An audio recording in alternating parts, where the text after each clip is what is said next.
25 जून 1975 की सुबह जब लोग अपने रेडियो को चालू करते हैं न्यूज सुनने के लिए, तो ठीक 8 बजे उन्हें कुछ ऐसा सुनने को मिलता है जिसे आजाद भारत के इतिहास का सबसे बुरा फैसला माना जाता है। आपातकाल की घोषणा ने देश की राजनीति में दूरगामी बदलाव की शुरुआत की और लोकतंत्र के मूल्यों की अहमियत भी दिखाई। 25 जून 1975 को रातों रात सब कुछ बदल गया। 26 जून 1975 का दिन भारत के इतिहास का सबसे काला दिन कहा जाता है। हम बात कर रहे हैं उस वक्त के हमारे प्रधानमंत्री इंदिरा गांधी के द्वारा लगाई गई इमरजेंसी की, जिसकी वजह से पहली बार भारत में कांग्रेस की सरकार को चुनाव में हार का सामना करना पड़ा था और 1977 में पहली बार सरकार बनी थी जनता पार्टी की। इसी जनता पार्टी के कुछ लोग अलग होकर बाद में भारतीय जनता पार्टी बनाते हैं, जिसे हम बीजेपी के नाम से भी जानते हैं। ऐसे तो इंदिरा गांधी ने इमरजेंसी लगाने के बहुत सारे कारण दिए, जैसे 1971 में पाकिस्तान से हुए जंग, सूखा पड़ने की संभावना और 1971 में हुए तेल की किल्लत की वजह से भारत की इकोनॉमी को बहुत नुकसान पहुंचा था, जिसकी वजह से देश में आंतरिक कलह भी मचा हुआ था। लेकिन ऐसा माना जाता है कि देश में इमरजेंसी लगाने की असली वजह 1975 में इलाहाबाद हाईकोर्ट के उस निर्णय को माना गया जिसमें इंदिरा गांधी को इलेक्टोरल मैल प्रैक्टिस यानी चुनावी कदाचार में दोषी पाया जाने पर उन्हें संसद में अयोग्य घोषित कर दिया गया था और यह भी कहा गया था कि वो अगले 6 साल तक किसी भी निर्वाचित पद पर नहीं रह सकती हैं। इसी फैसले के तुरंत बाद इमरजेंसी लगा दिया जाता है। इस इमरजेंसी के दौरान इंदिरा गांधी के सरकार के द्वारा ऐसे कई सारे फैसले लिए जाते हैं जो अनैतिक और क्रूर के श्रेणी में जाते हैं। उस वक्त बहुत सारे लोगों की गिरफ्तारी की जाती है जो सरकार के खिलाफ बोल रहे थे।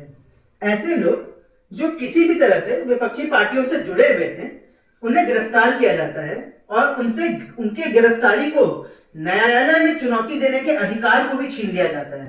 हालांकि बहुत लोगों ने जब पिटीशन डालकर सरकार से लोगों को गिरफ्तार करने की वजह को बताने को कहा, तो इस पर सरकार का सीधा जवाब आता है कि सरकार ये बताना जरूरी नहीं समझती है कि हम किसको किस गुनाह पर गिरफ्तार कर रहे हैं। बाद में इंदिरा गांधी ने संसद में यह भी पारित करवा दिया कि राष्ट्रपति, प्रधानमंत्री और उपराष्ट्रपति के चुनाव को किसी भी कोर्ट में चुनौती नहीं दी जा सकती है। प्रधानमंत्री इंदिरा गांधी के इस तानाशाही से प्रेस और मीडिया भी अछूता नहीं रहा और मीडिया को भी सेंसर कर दिया जाता है, यानी अखबारों को कुछ भी छापने से पहले अब सरकार से अप्रूवल लेना जरूरी था। किसी भी तरह के प्रोटेस्ट या हड़ताल करने को भी प्रतिबंध कर दिया जाता है। यहां तक कि फंडामेंटल राइट्स यानी कि मौलिक अधिकारों को पुनर्स्थापन करने के लिए कोर्ट में याचिका देने पर भी प्रतिबंध लगा दिया जाता है। इस तानाशाही के खिलाफ बहुत लोग अलग अलग तरीकों से विरोध प्रकट कर रहे थे, जैसे कि कन्नड़ के लेखक शिवराम कारंत ने पद्म भूषण और हिंदी के लेखक फणीश्वर नाथ जी ने अपने पद्मश्री अवार्ड को वापस कर दिया। मीडिया जगत ने भी मीडिया पर सेंसरशिप लगाने पर विरोध प्रकट करने का बहुत अनूठा तरीका अपनाया। बहुत सारे न्यूज़पेपर्स ने, खास तौर पर इंडियन एक्सप्रेस ने अपने फ्रंट पेज के एक हिस्से को खाली यानी कि ब्लैंक छोड़ दिया। बहुत सारे अखबार तो छपने भी बंद हो गए थे और इसी दौरान लगभग 200 पत्रकारों को भी गिरफ्तार कर लिया जाता है। सरकार के इन सारे अनैतिक फैसलों के बीच एक और फैसला सामने आता है जो क्रूरता की सारी हदों को पार कर देता है। फैसला था शूट एट साइट का। मतलब कि अगर कोई भी व्यक्ति सरकार के इन फैसलों के विरुद्ध जाता है और अगर किसी भी तरह का विरोध या हड़ताल करने की कोशिश करता है तो उसे बिना किसी जांच के गोली भी मारी जा सकती है। हालांकि हाईकोर्ट के कुछ जजों ने इस पर विरोध करते हुए सरकार के इस फैसले को खारिज कर दिया, लेकिन उन्हें भी इसका खामियाजा भुगतना पड़ा। हाईकोर्ट के 16 जजों को कॉलेजियम द्वारा एक साथ अलग अलग राज्यों में ट्रांसफर कर दिया जाता है बिना उन्हें कुछ भी बताए। कॉलेजियम क्या होता है? सुप्रीम कोर्ट के 5 सबसे वरिष्ठ जजों के एक समूह को कॉलेजियम कहते हैं। जजों के ट्रांसफर पोस्टिंग का फैसला ये जज कर सकते हैं। खैर, 16 जजेस की ट्रांसफर को पनिशमेंट पोस्टिंग माना जाता है क्योंकि उन्होंने इंदिरा गांधी सरकार के खिलाफ फैसला दिया था।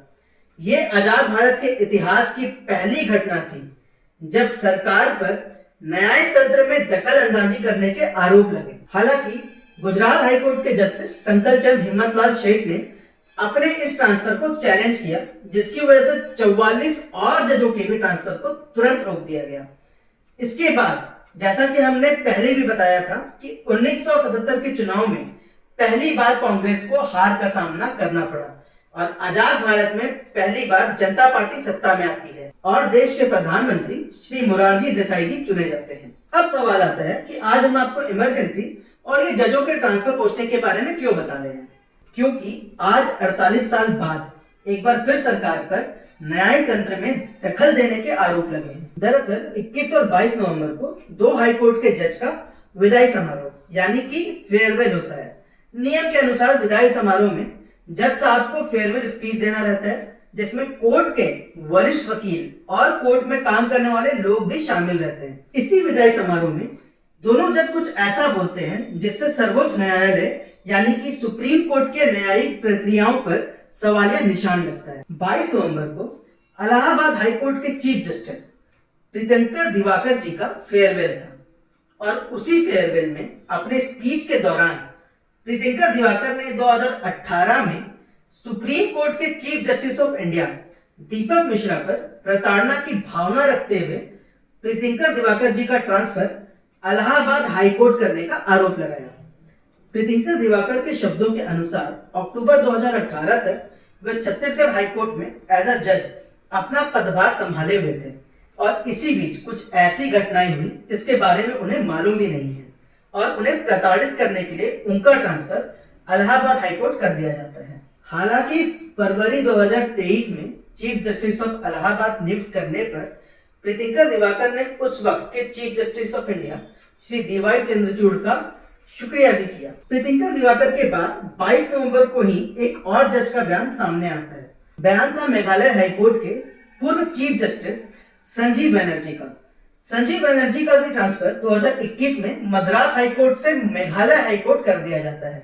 गौरतलब है कि उनका ये ट्रांसफर 2021 में चुनाव आयोग पर किए टिप्पणी के बाद होता है, जहां वो चुनाव आयोग पर कोविड महामारी के दौरान इलेक्शंस करवाने के लिए चुनाव आयोग पर हत्या का मुकदमा चलाने की टिप्पणी करते हैं। चुनाव आयोग उनके इस टिप्पणी के खिलाफ सुप्रीम कोर्ट जाता है, लेकिन सुप्रीम कोर्ट ने भी अपना फैसला जस्टिस संजीव बनर्जी के पक्ष में ही दिया था। लेकिन बाद में सुप्रीम कोर्ट के द्वारा संजीव बनर्जी का ट्रांसफर मद्रास हाईकोर्ट से मेघालय हाईकोर्ट कर दिया जाता है। ऐसा माना जाता है कि संजीव बनर्जी का यह ट्रांसफर एक पनिशमेंट पोस्टिंग था, उनका चुनाव आयोग पर टिप्पणी करने के लिए। इसके ठीक एक दिन पहले यानी 21 नवंबर को भी कोलकाता के जज जस्टिस चौधरी का ट्रांसफर कोलकाता हाईकोर्ट से पटना हाईकोर्ट कर दिया जाता है।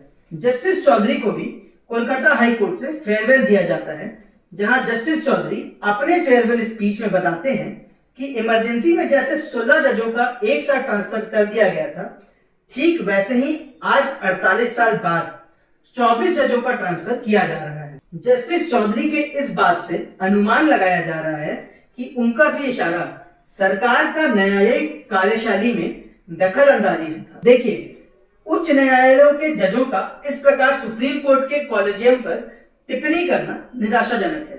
कॉलेजियम का मतलब हमने वीडियो में पहले भी समझा दिया था। सुप्रीम कोर्ट के 5 वरिष्ठ जजों के समूह को कॉलेजियम कहते हैं। हाईकोर्ट के जजों का ट्रांसफर इन्हीं कॉलेजियम के द्वारा की जाती है। हालांकि ये पहली बार नहीं है जब ऐसी खबरें सामने आ रही हैं।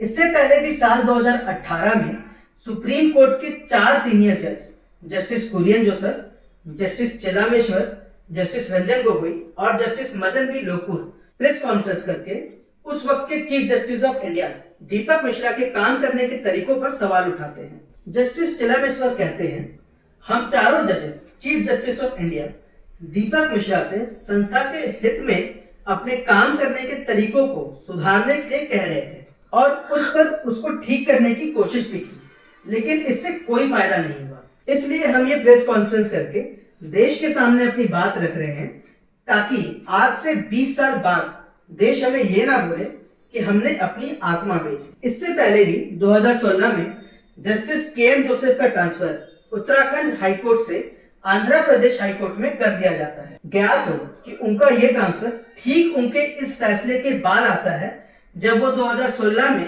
उत्तराखंड में प्रेसिडेंट रूल लगाने के खिलाफ अपना फैसला देते हैं और सीएम हरीश रावत को विधानसभा के पटल पर अपना बहुमत साबित करने को कहते हैं।